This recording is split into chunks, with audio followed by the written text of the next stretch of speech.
Should you use a Roth IRA to fund college? We'll talk about that today. Since you're watching a video about Roth IRAs, I'll assume you already know there are several exceptions the IRS provides to early withdrawal penalties from Roth accounts. Some of those include withdrawal of contributions. That's true for Roth IRAs. All your contributions are always tax and penalty free. You can take those out at any time. 72T distributions, that's early or series of equal periodic payments that allows you to tap Roth accounts early. Qualified reservist distributions. If you have medical expenses that exceed 7.5% of your adjusted gross income, you can take that out without a penalty. If you're paying medical insurance premiums after you lose a job, if you're recovering from a qualified natural disaster, there are credits for adoption or childbirth expenses, I think up to around $5,000. Or if you need to pay a fine to the IRS, they're okay with you removing the money so they can get more money from you, which is nice, I guess. In addition to this series of exceptions, you can also withdraw funds from a Roth IRA to pay for qualified educational expenses. Now, those expenses or qualified expenses include tuition and fees, books, supplies, room and board. There is a limit on that, kind of tied to the cost of attendance at the university or school that student is attending. And finally, any equipment that's required for attendance. So I assume that would be a laptop for school and not a laptop for gaming or something like that. Now, it likely won't come as a surprise that many diligent savers find themselves with a healthy Roth IRA account balance at the same time in life. They're searching for ways to finance the education of their children. And naturally, for many, a Roth IRA seems like a convenient way to manage a rather hefty financial burden being college, while avoiding a significant impact to their regular cash flow. Let's walk through why education expenses may or may not be the best way to use your Roth IRA. We'll start by walking through a few pros for using a Roth IRA to fund college, the first one being flexibility. Now, if your kid doesn't go to college or they drop out, you can still use the money that's left in the Roth account for retirement. So funds in a tax advantage plan that's designated for education or more or less reserved for education, or the penalties for using the money elsewhere make doing so particularly unattractive. So if you had money, let's say in a 529, and you wanted to pull that out in retirement because it was left over after your kid went to school and didn't use it all, there's a penalty for that. On the other hand, in a Roth, there's no penalty if you use the money for retirement because that's what it was designated for in the first place. The second pro is the financial aid impact. Since Roth IRAs are retirement assets, they're not included in calculations to determine a child's eligibility for need-based loans, grants, or scholarships. Now, with that said, withdrawals from your Roth IRA for education expenses are viewed as income, and that will directly impact your child's future eligibility for these need-based assistance programs. But at least starting out, money in the Roth won't count against their applications for student aid. The third pro is investment options, and regardless of whatever other tax incentivized options you're considering for financing education, it's unlikely that any of those options will offer the same degree of investment flexibility that you can get in a Roth IRA. With a Roth IRA, you get to choose your custodian, and unless you choose rather poorly, you'll have access to a plethora of investment options like stocks, bonds, mutual funds that's indexed or actively managed, ETFs, treasuries, money market CDs, etc. There's really no end to the number of things you can invest in from a Roth IRA. Now, many education savings plan accounts offer a degree of flexibility, but they can't rival what's available in the typical Roth IRA. Now let's talk about a few cons for using a Roth IRA to fund college. The first one is that it's a hit to your retirement savings. And this is really honestly a difficult hurdle for me to overcome when you're talking about using a Roth IRA to fund college. I have kids and I love them very much. They're 12 and 9 years old currently as I'm doing this video, and thanks to their mom's genetic contribution, they're exhibiting some very promising signs academically. We expect them to go to college one day. Now, my wife and I are actively saving for that opportunity, but we don't plan to use our retirement accounts to finance any of their education. Now, this decision is rooted in the belief that it will be a far greater gift to our children to remain financially independent as we age than it will be to pay for their post-secondary education instead. After all, there are plenty of ways to obtain financial assistance for college, but they do not give loans for retirement. The second con is that contributions to a Roth IRA are limited. In 2024, individuals can contribute up to $7,000 annually to a Roth IRA, $8,000 if they're 50 or older.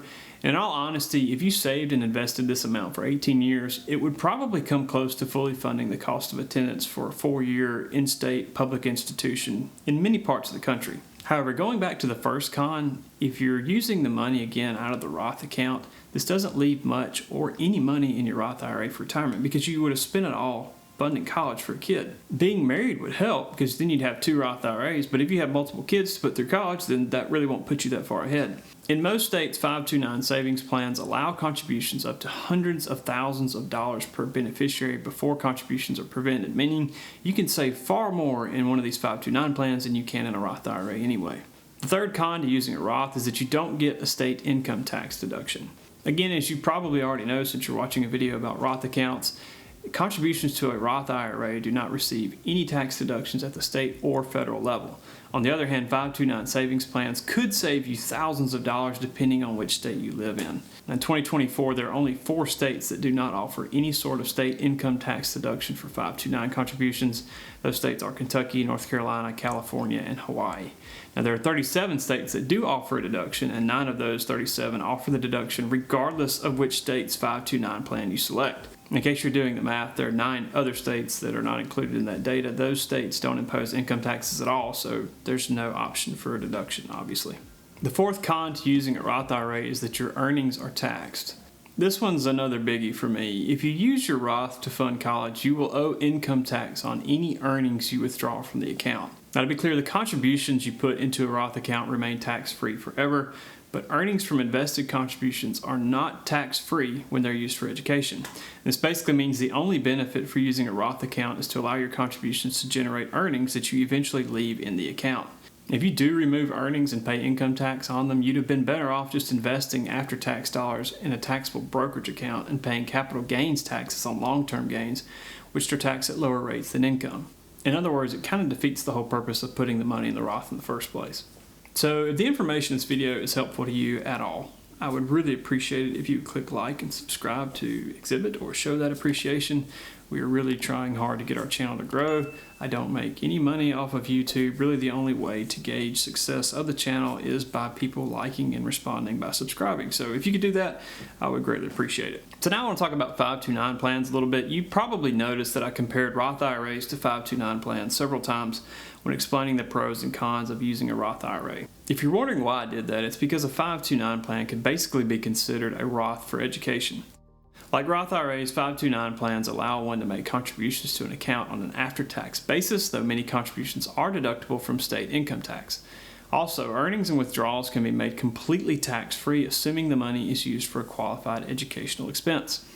Now, the primary drawback of 529 plans is that withdrawals are only tax and penalty-free if they're used for education. So if your chosen beneficiary decides not to go to college because they just decide it's not for them, or maybe the grades don't pan out, or whatever, you can either pick a new beneficiary who kind of needs to be closely related to the original beneficiary, or you can pay a 10% penalty and income taxes on your earnings to withdraw the balance. This lack of flexibility is the major drawback of 529s.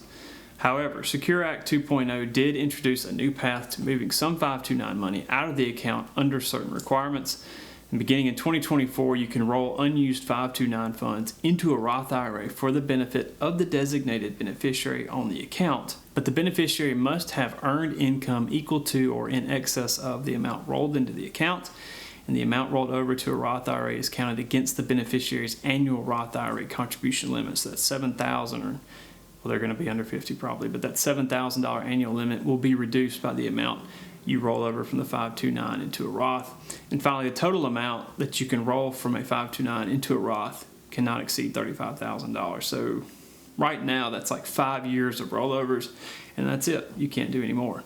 Now, I just listed a few limitations to these rollovers. If you're going to go this route, you should really dig into the details, but there's at least a glimmer of hope for your leftover 529 money if you happen to have too much in the account. So next I want to talk about what my family does. I can't give personal advice through a video on YouTube, but I can tell you about the strategy my wife and I use for college and saving and investing for our 2 kids. So the first thing is we don't tell them that we're saving for college at all. We're worried that it might sap their motivation to pursue scholarships or just to do well academically if they know that college is already going to be paid for by mom and dad. Now we just need to hope they don't watch my YouTube videos. Next, we use 529 plans as much as practically possible. Our goal is to save 80 to 90% of the cost of attendance for 4 years at a public in-state institution where we live. Right now we live in Alabama. This is about $120,000 per student for a 4-year degree at this moment, 2024. So 2024 If you went at that cost of attendance for 4 years, it's about 120 grand. Obviously, it'll be higher when our children reach college age. Now, the single most important thing we did to get these accounts off to a good start was to seed them with large contributions when our kids were just babies. I'm a big believer in the power of compounding interest, so we knew the earlier we started, the better off we'd be. For us, each child, when they were born, we contributed $5,000 to their accounts, their 529s. We contributed $3,000 when they were 1 year old, and another $2,000 when they were 2 years old. So in the first 3 years of their life, 3 years of their life, we contributed $10,000 to 529s on their behalf. After those first 3 years, I ran projections for the account growth based on the investing strategy we had. We assumed an inflation rate of 3.5%, basically to keep up with the cost of attendance rising. The cost of attending a college actually has gone up much faster than inflation historically. Really like twice as fast. So that's probably a little conservative, but that's just the way we approached it. By projecting annually what we thought the account balance would be, how much we thought the cost of attendance would be, we arrived on the final decision to put $100 a month into each child's account. And we basically been on that track for, 8 to 10 years now. At the end of each year, I update the projections on the account growth and the cost of attendance, which you can get on any public institution's websites. Probably available on private ones too. That'll give you an idea of how much cost of attendance is rising each year, and it kind of gives you a baseline to make projections for the future.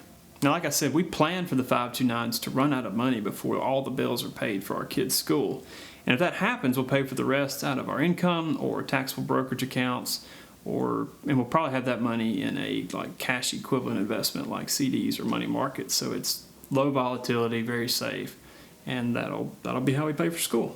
Now, one thing I do know for certain is that we will never use Roth IRAs or any other retirement assets to pay for college for our kids, because we believe that preserving our retirement income is more important to their future than funding their education.